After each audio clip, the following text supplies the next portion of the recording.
దేవుని నామాన స్తోత్రాలండి. అయ్యగారికి అమ్మగారికి వందనాలు చెల్లిస్తున్నాం.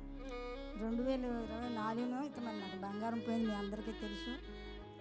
కానీ మరి నేను అటు ఇటు తిరుగుతుంటే అమ్మగారు అయ్యగారు ఇక్కడే ఉండిపోమని చెప్పారు. 4 రోజులు అయ్యగారు అమెరికా వెళ్ళినప్పుడు ఇక్కడే ఉండిపోయాను నేను. ఇప్పటికీ సాయంత్రం దాకా ఇక్కడే ఉంటాను. సాయంత్రం రాత్రులు ఇంటికి వెళ్తున్నాను నేను. మరి ఇంట్లో పరిస్థితి అంతా అమ్మగారికి అయ్యగారికి అన్నీ తెలుసు, సంఘానికి తెలుసు. మరి ఎప్పటికప్పుడు నేను చెప్తుంటాను. మరి పిల్లలైతే రక్షణ పొందలేదు, కానీ వాళ్ళు ఏం మాట్లాడుతున్నా ఈరోజు పిల్లలు మన మాటలు ఆలకించట్లేదండి. వాళ్ళ ఇష్ట ప్రకారం తిరగడం అయినా కూడా కొడుకులు మంచోళ్ళు, మంచి బాగా ఏం చెప్పినా నన్ను మాట ఏమనరు.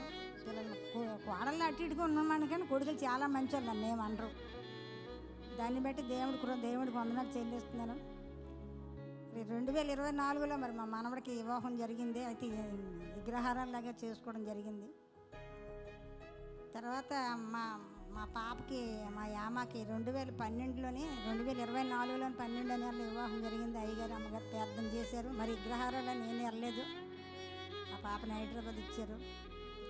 ఈ మా మనవడికి కాపు తొంగలో మా పాపని చేయడం జరిగింది. అయితే మరి అన్నులుగా చేశారండి, నేను వెళ్ళలేదు. దేవుడి కృప ఏంటంటే ఇంట్లో మరి ఇంకా ఎవరో రక్షణ పొందలేదు. మీరు అందరూ నా గురించి ప్రార్థన చేయమని